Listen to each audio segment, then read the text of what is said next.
The Russos, you're probably wondering, all right, damn, that's a leap to go from superheroes to goddamn opioid junkies. Well, come on, Fred. They went from killing half of the universe. This is nothing compared to that. Oh no, shit. You know, just a dude doing drugs, man. That's actually pretty fun compared to killing half the universe.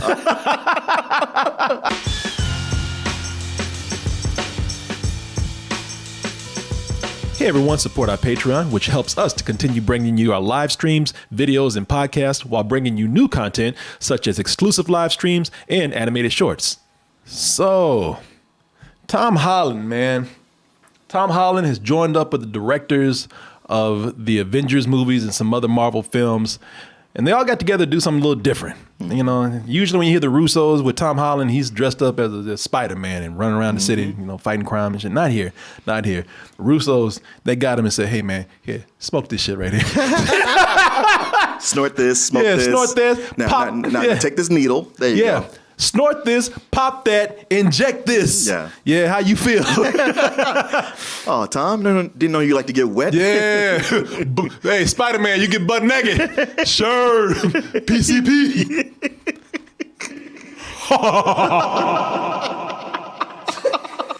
That's what we have here in this movie, man. You have here, Tom Holland plays Nico.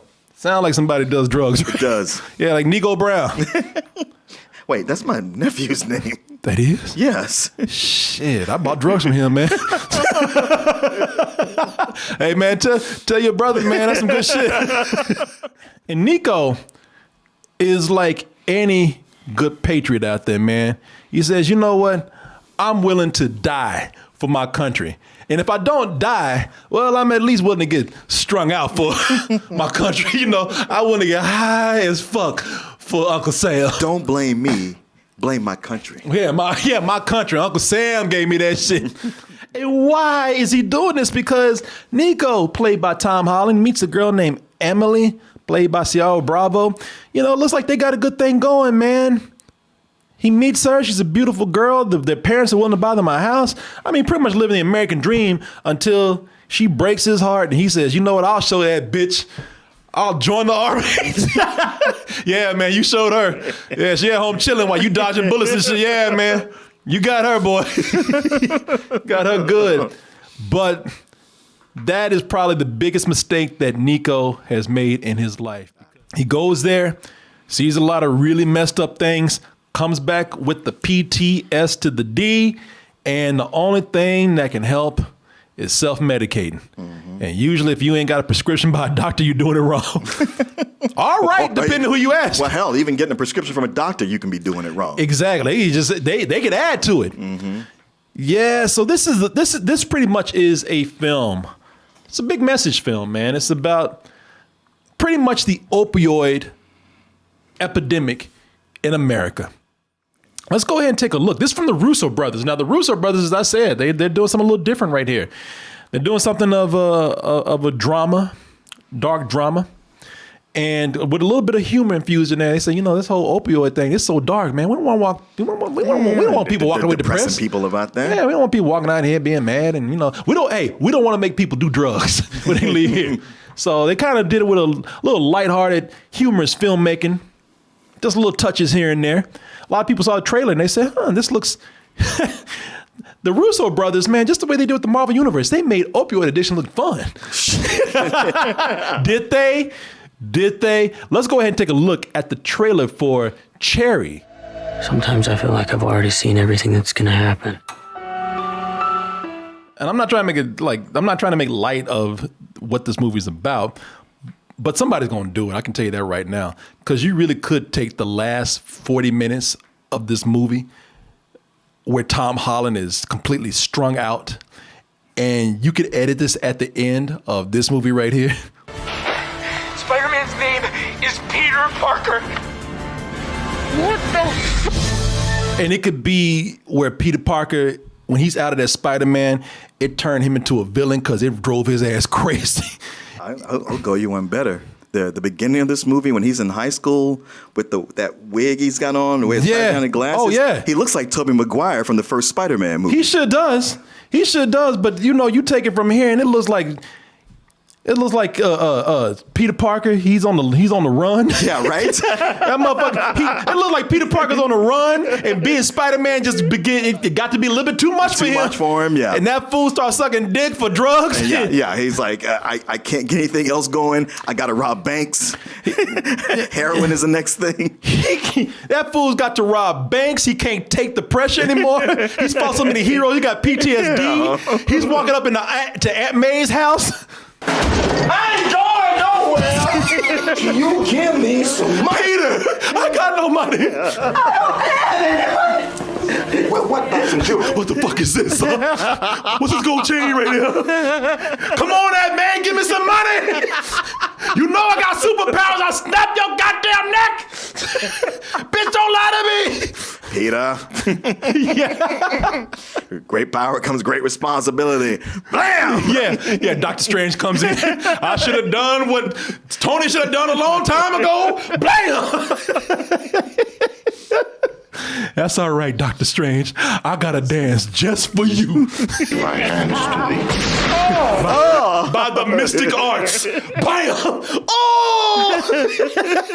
This is not that. This is a movie about a guy who actually had opioid addiction. Nico Walker. In the movie, if you go by the movie, he wrote a book, Cherry, and it deals with him, what you see in the movie, with him going to the military, coming back and having PTSD and pretty much being addicted to Oxycontin. Yeah, Oxycontin and some few other things because he just can't handle what he's seen. And a lot of people, they go through that. And I'm going to tell you something, man.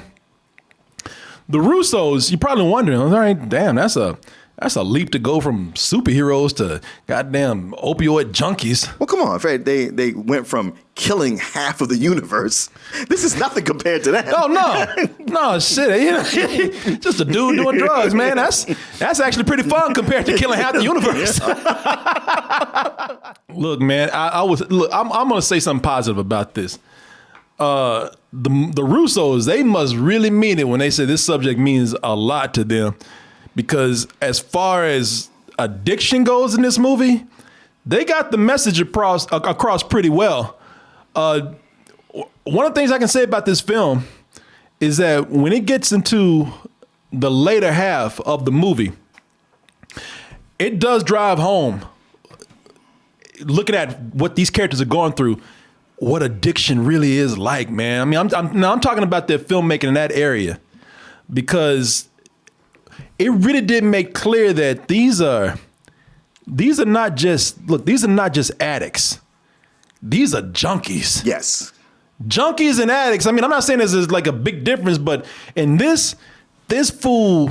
No, you think of an addict as someone who they got this problem and their life is deteriorating, but they're still going to work every day. Yeah. They're still functioning. But a junkie, your picture is they sit up in a dark house all day getting high until they got to do whatever they got to do to get money to score more drugs. Exactly. Junkies are the people who have superpowers in the wrong way. Mm-hmm. Like they can steal a TV and run with it and you never catch them. They got powers like the Flash. Mm-hmm. Junkies will do anything for a hit. Mm-hmm. And that's what this sells right here. Like him, like Nico and his girl Emily, they really do turn to a couple of golems, man. Yes. Those motherfuckers, they turn gray. Mm-hmm. They start sweating, getting sores all around and shit. Yeah. And then it goes to other degrading levels, man. They drooling, shitting on themselves in the bathtub. They're throwing up randomly, shitting on themselves at school. Come talk, yeah. I mean, there's a scene. I'm not going to tell you what it is, but there's a scene in here, and it's just brief. But somebody's shitting on themselves in the tub, and they're like, "Well, this would happen if I had my shit." Your shit is right there, goddamn. You know what I'm talking about, man? It is rough, and they show what these people do, man, to get their drugs. The portrayal was very convincing here of what addiction was like. I forgot to add something in there. Slimy. Mm-hmm. Just covered, not in sweat, not in moisture, slime. Yeah. Those motherfuckers are like something about drugs, just like if this is what they're portraying it as, opioids turn you into like a snail or a slug.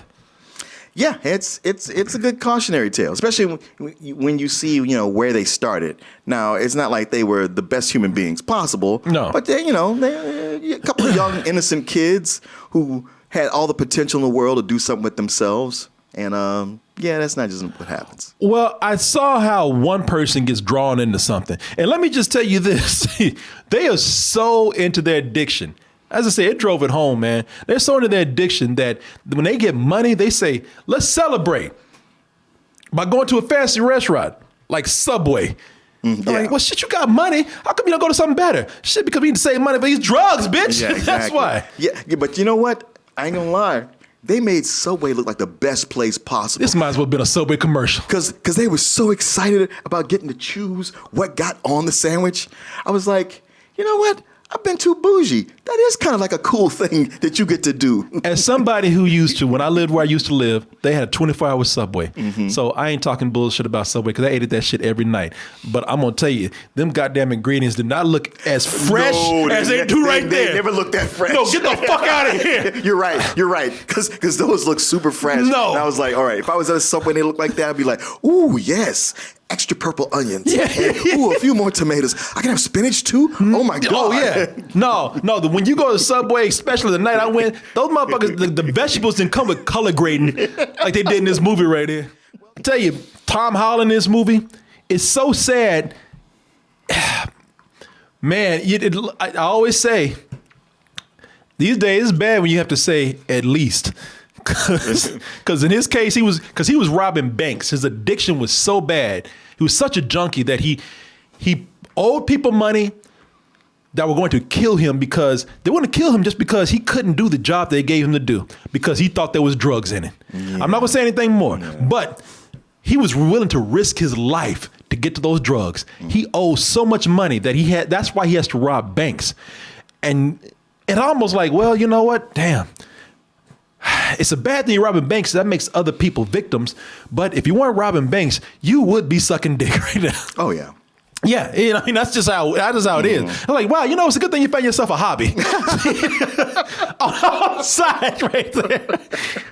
But, and it almost make you, the portrayal of junkies in here is done so well that it makes you look at the Russo brothers. Because the Russo brothers say, we knew people who had an opioid addiction. That's why we want to do this. And it makes me say, so these people, do you mean by these people, you? Because do you have experience with this? Because you put this in here too convincingly. I'm like, well, yeah, come on, man. Well, yeah, I think that if you've had someone in your family who's had the addiction, because that's the thing about the addiction. We see how it affects these people who are in it. They barely touch on the parents, just a little bit. Yeah. But you know that for the parents and the loved ones, anyone in that circle, it takes a toll. It really does. And they brush over it. They're like, yeah, our friends stopped hanging out with us. And I was like, yeah, there's some stories behind that shit. Oh, yeah. Well, they show you because y'all are fucked up. Yeah. That's why. Yeah. Nobody wants to get you stealing our shit. Yeah. Every time you come in the house, there's something missing. Yeah, like the people in their lives are like, man, that guy's a real scumbag. It's like, well, yeah, because you're a junkie.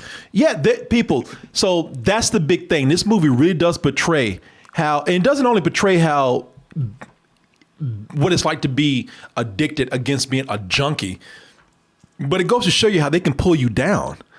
I just put her up here. I'm not going to say how or why, but if you're related to somebody and you just, you're in a position where they can get you, you can be pulled down right with them, man. Now, that was the saddest thing about it, seeing that. Well, this kind of thing happens even when people aren't junkies. It's funny. I was reading something today where a guy was complaining about his wife being a pathological liar and went on a long list of all this stuff she did. And guys, I don't know what to do. And you're like, you don't know what to do? Dude, the obvious thing to do was to leave her a long time ago. Yep. So clearly you are down in this shit now. Yep. They can pull you down, man, with them.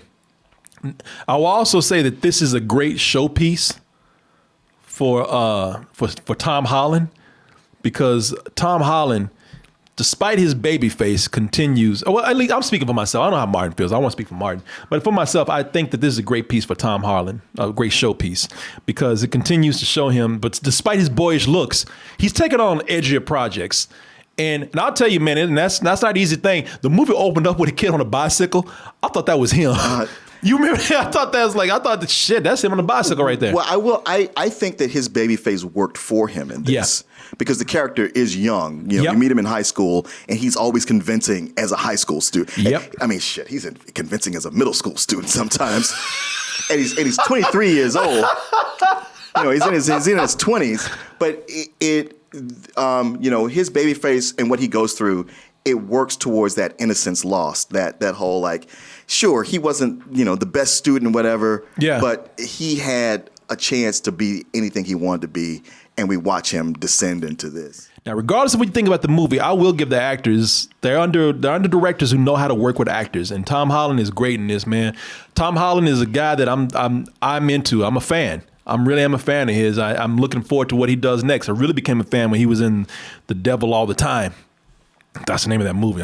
No, that's the name of it, because I kept thinking about that while I was watching this. Because sometimes I say the devil all day, every day. It's both. Yeah, man. But he's good in this. And Ciara Bravo is good too. When they're together, man, their scenes get better. The only thing that can go against him is that Ciara Bravo, she has a younger face than him. She does. And it's really like, God damn, this girl has a baby face. So I don't know what to say with this. So that's what triggering you to feel like, man, why you have to bring her down with you? Oh, I hate that, man. And I ain't gonna say, look, I ain't gonna say that she deserved this. I ain't gonna say that she should have known better. But I'm gonna say that when she did meet the motherfucker, he was high. It was almost like shit. He's like a superhero himself. That was his fate. They're young kids, so I don't blame them for what they did. But everything that happened was kind of her fault. I kept saying this movie, this bitch. I mean, I couldn't say that because she's young, and I was like, yeah, people when they're young, they do stuff like this. I was like, God damn. You met the motherfucker when he was high, so you know he had a problem. So why'd you drive him into that, man? Yeah. And by the way, they're both already fucked up. Even me saying like, well, it's really her fault. It's like, yeah, but the way he reacted to what she did, that was dumb. But that's the kind of dumb thing a very young person would do. They were both messed up. Yeah. He's already on his way to drugs. It was like, look, it was one of those things where I say like he had potential to do everything, but he was going nowhere. No, he was going nowhere, and he was already doing drugs. I've done the drugs that he has, so I'm not saying that he deserved it, because it doesn't mean that you're gonna go on a path like that. I mean, it is one of these things where, at least from something I heard, I don't know if it's in the novel or the actual guy, Nico Walker, because they make it seem here in the movie that, well, man, the army fucked him up and that's how he got addicted. But I hear like, he was already kind of in there before. This fool had an addictive personality before that. Yeah. No, I'll talk about the army stuff in a minute. Yeah. But that fool already, when he met her, he was high as hell. Yeah. And she said, okay. Hey, I'm really happy you're here. Why that? I really do. And she might be fucked up herself the way she's looking. Just a side note, when you talk about Tom Holland and his acting, he really did come off as somebody who had just taken ecstasy. He sure did. That was done really well. If you look at him, look at that right there. Yeah. If you've ever done ecstasy, you've had that face. You've had that face right there, because I've had it. Yeah. Everything is cool. Everything is wonderful. Oh, that guy was an asshole to you? I can't be mad at him, though. That's not acting. Them Russos, they gave that motherfucker ecstasy before he did that scene. I don't know, mate. I've never had it. What's it like? Yeah. Well, here, try some of this. Shit, they didn't even say that much. They said, man, pop this motherfucker in this drink right Hey, shot in, baby. And your jacket's really cool. Whoa. And maybe she roofied him. Like, yeah, I'm gonna fuck this motherfucker.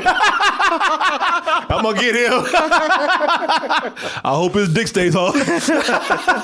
And maybe not. Nah. That's the one downside. I like the energy of this movie. I like the energy of the filmmaking. And over the years, I've come to be pretty precautious of this kind of filmmaking too, where they bring a lot more attention to the filmmaking itself because they're doing so many tricks than concentrating on the story. And that's the thing that kind of took me out of this, man. Now, this is funny to me because when we played the trailer, you were all about the style. I know. And I was the one holding back, going like, I don't know, man. I'm seeing style here, but when I look past that, what I'm getting, you were like, no, man. This is gonna be the one. And now here we are. I know, brother. Yeah, do you see me arguing with you? I ain't saying shit to you, man. All right. I agree. There you got me. Nah, man. I and early on, I loved the style of it because what they captured well was the lovey-dovey early stages of a relationship, where first of all, I don't like when extras draw attention away from the main actors. And this movie made a point of saying that we're not only going to like make sure that the extras don't do that, we're going to strategically blur them out so that we get capture the stage of the early stages of relationship where it's like, I only have eyes for you. You know, they're looking at each other, and they do things where they make the lighting very romantic in the early stages where people are looking at each other. There's a scene where Tom Holland as Nico, he's looking at her in class. She's got a very romantic light on her, a glow. There's a scene where everything is gray when he's strung out on ecstasy, when he's tweaking, and everything is just kind of like this gray. It's a gray kind of ecstasy that's going on for him. It's a happy gray. It's a happy gray. But when he sees her, it's like she's the warmth that kind of is like pulling me out of it, and in a good way. I noticed it with that. Look, maybe I'm wrong, but for me, it seems like they're taking influence from 3 films, 4 if you really push it. Fight Club, Okay. 3 Kings, and being that this is about addiction, of course you got to throw in there Requiem for a Dream, Which I just rewatched. Now I'm showing you that particular clip right there from Requiem for a Dream, Darren Aronofsky, because that's a director, because what they did there is that they're showing you a lot of cuts. They're showing you a lot of trickery that goes on, a lot of split screens and shots of things of like to show you addiction, the boiling of the water and the blood and everything, and the movie did a lot of that. And that's one of the things that made me like this movie, because people say, man, how can you watch this movie more than once? It's so depressing. I was like, well, I really love what they did with the filmmaking. The filmmaking has the energy behind it. But what they did right is that everything that they did there with all the cinematic trickery and playing with the camera and the editing and the visuals, all of that was to reinforce the addiction of the characters. You know what I'm saying? Everything was done to like show that, that these characters were really having problems, man, and their addiction came first. To me, in this movie, it seems like all of the visuals, all of the stylistic things that they're doing is driving a wedge between me and these characters. It's really like, it's calling attention to the movie more than to what I'm supposed to be caring about. This important thing I'm supposed to be caring about. That's included with the narration too. That's kind of taking me out of things. So I just couldn't connect with the movie as a story, because I thought that these things kept happening. And also, it doesn't help that in the middle of the movie, I was like, I just don't know where this is going for a little while. I will say this about the film, when I'm talking about I don't know where it's going. All that stuff in boot camp that they did, that stuff is, look, I never went to war, but that boot camp shit they showed, that shit is very real. Honestly, as I watched the boot camp scenes, it took me back to stories you've told me. I'm glad to hear that, because they talked about how these drill sergeants were extra crazy sometimes. Sometimes they were cool. And I've seen drill sergeants where they're not supposed to beat the shit out of people. I've seen them do things to people. I've seen them come in and just fuck with people. And I'm like, yeah, that was my boot camp experience, man. Yeah. No, I couldn't call bullshit on that, because I thought about all the things that I've heard from you. And I was like, yeah, this sounds about right. I'm not a big fan of the film. I'll let you know that right now. Even though I thought they did some things right.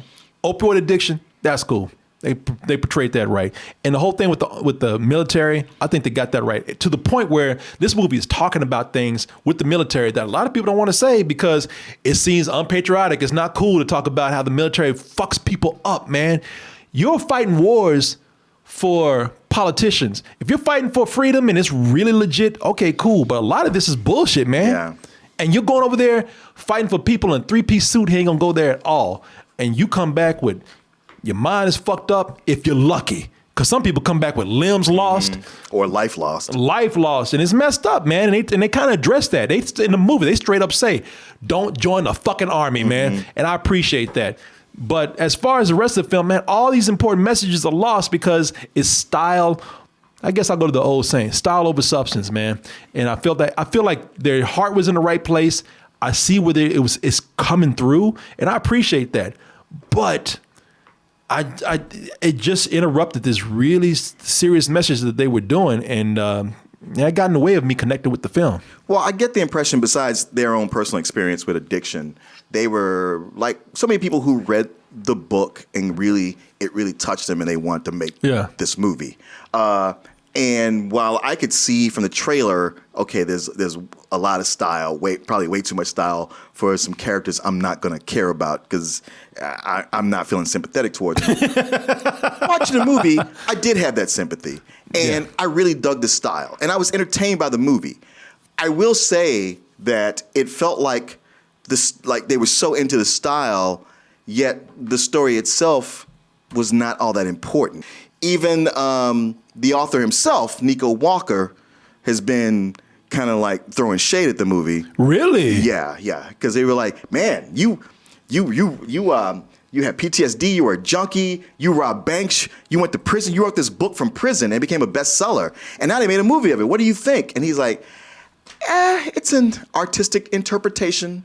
But they bought it so they can do whatever they want. Which is pretty much him saying like, fuck that. And it's funny how he kind of looks like Tom Holland, man. It is. Even though people keep saying Tom Holland was miscast as him. No, he was fine, man. I know. I thought he was great. But it does, like, from what I've been reading about the book focused, like, the whole stuff with the bank robbery and all that is kind of like toward the end and not even the main focus. So much of the focus is about this guy just wandering aimlessly through life trying to figure out what the meaning is and him joining the army. And the movie takes this tack of making this like this great sort of love story that goes, horribly wrong. Yeah. Where in the book, that girl was cheating on him the whole time he was in the army, and when he got back, they just stayed married out of convenience for the benefits. And that was not in the movie. I tell you that right now. No, not at all. And just a bitter divorce, and he's moved on with his life and done other things. So these two paths diverged quite a bit. My bigger problem was, okay, I'm going through all this. Movie's kind of long. I'm traveling with these characters. Okay, but let's get to the end because the last statement is going to sum up what this movie is about. It's going to really sell it. Like, hey, because it's not even pushing the opioid crisis. It's just like, well, that's this motherfucker right here. It's not even saying, because I think the book was more about like, this is the opioid crisis, whereas the movie's just like, nah, this is how this dumb motherfucker handled the shit. And it just kind of peters out. It was like, oh, man. So that's just sort of it, huh? This shit had, and I'm going to tell you something, and I'm going to say it more, it made me even like the movie just a slight bit less. Not that I'm talking bad about it. I know I like where the Russo brothers, their mind was and what they're trying to do, but this is bullshit. The way this movie ends is some Hallmark Channel type shit. Yeah. I don't want to hear that, especially what I know now about what happened with this dude. I honestly backed it up and watched it again, the ending, because I was like, maybe I missed something. I mean, yeah, come on, man. And the shit actually is some heartfelt, almost childlike shit that's happening here. It's like, even without me knowing what you're saying, I'm like, the fuck out of here with this. And plus, because of all that stylistic shit, the movie's too long. There's so many things in slow motion here. Y'all need to stop. Slow motion does not mean important, okay? This movie could have been told in an hour and a half without all the stylistic stuff here. It's just like, what they did was, I feel like the Russos said, you know what? We're having fun with the stylistic stuff. We're doing this because we think it looks cool. That stylistic stuff made a movie that was, first of all, overwhelmed by the style and made longer by the style. It didn't need that. You didn't even need the narration. Let the fucking movie speak for itself. I'm not buying this ending. Yeah. I'm just not. And keep in mind, I didn't know what it was until you told me. So not that you told me what the ending of this movie was. You told me what happened with the real guy. I'm like, fuck this, man. You know, stick to your thing, man. Let's show this shit for what it really does. If you're going to show it as damaging, then fine. Yeah. And all right, here's what I'm going to politicize this just real quick. And I have to be careful how I do this because I don't care what color or I don't care I don't care where you come from, what kind of person you are.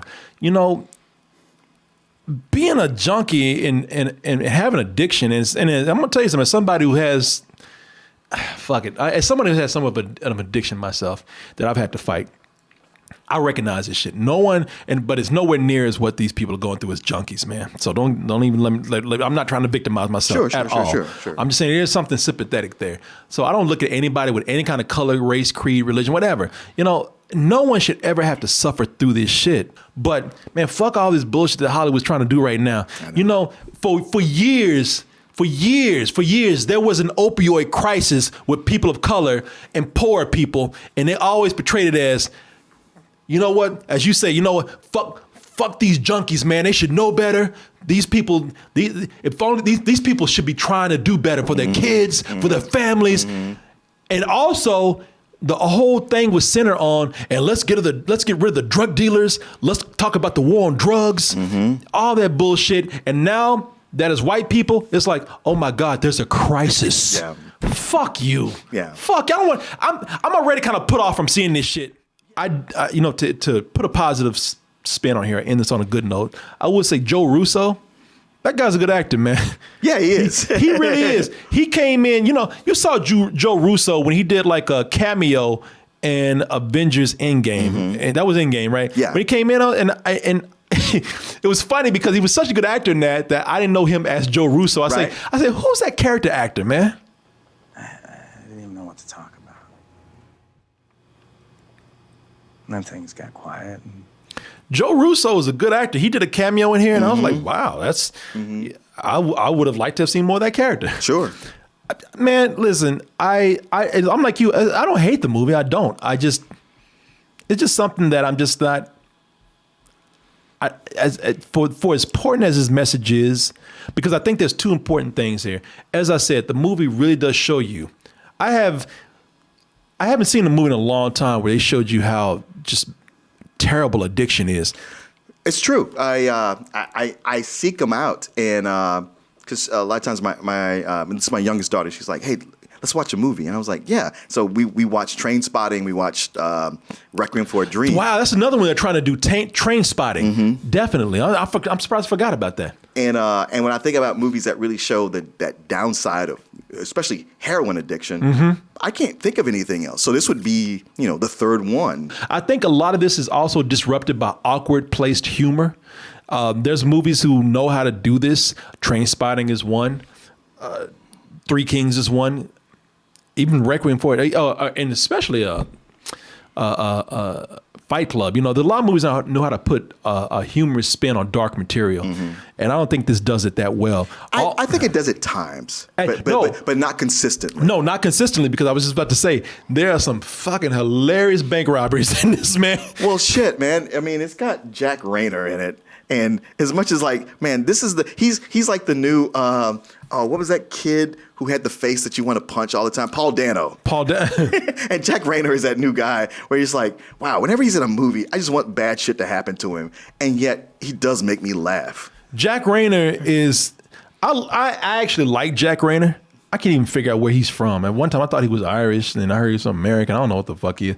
But he's funny, and he actually has a really good role in this, he does. Him and this other dude whose eyes, I can't, all over the place. Indian dude who, I forgot his name. The Native American dude, yeah, that dude's eyes all over the place. And they, man, together with him and that other dude, which outside of this movie, he's actually a really handsome guy, but they make him look so fucked up in this movie. Do you mean they fucked him up on purpose? Yeah. The humor is so misplaced here that you're doing something that amateurs do when they want to add humor to the movie, or they think that they're doing a self punch up. It doesn't make sense what they're doing here. I'll explain to you why. This guy had a face like death. and every other word out of his mouth was Joker. Goddamn Joker. Now, I'm going to tell you why that don't make sense, because it's like, we don't get any explanation. He said every word out of his mouth was Joker. Was he hanging with him when he was in traffic? That's a good point. Was he with him? Did he go to the bar with him or something? It's like, okay, that don't even make sense. I that's found that amateurish. awkward. Yeah. Even, but especially for the Russos, man, who made, as you say, the biggest movie of all time. That's to those cutaways. That's some amateur shit, man. Yeah. Cutaways are what people do to punch up shit when they don't know what else to do. Yeah. No, you're right. So, you know, I don't know, man. So I give this a rental. Like I said, I don't hate it, don't love it. Something that's forgettable, actually, to me. I disagree with all the reviews that are really tearing this down, because I think they're like a lot of it is based on like, what's the Russos, they should know better. But I found a lot of it entertaining in pieces, but like you said, it's too long. There's enough here to like. There's enough here that is good, but when it comes down to it, ultimately, when you sit back, it's like a meal you ate with friends because you were drinking. But then when you stop, they're like, hey, was that restaurant good? It's like, now I think about it, not really. Nah, it's all right, I guess. And that's what this is.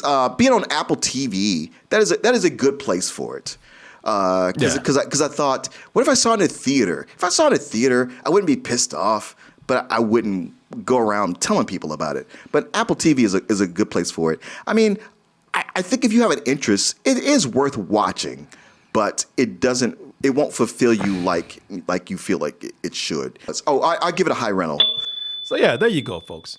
There you go. Shit, that shit So was, yeah, hey, look, by the time we get done with the show, it'll be on Apple TV. You can watch it yourself. you can watch it, but it don't need to be no 2.5 hours long. I tell you that much. But watching it from home at 2.5 hours, you can stop and take bathroom breaks. That is true. That is true. I'll do heroin.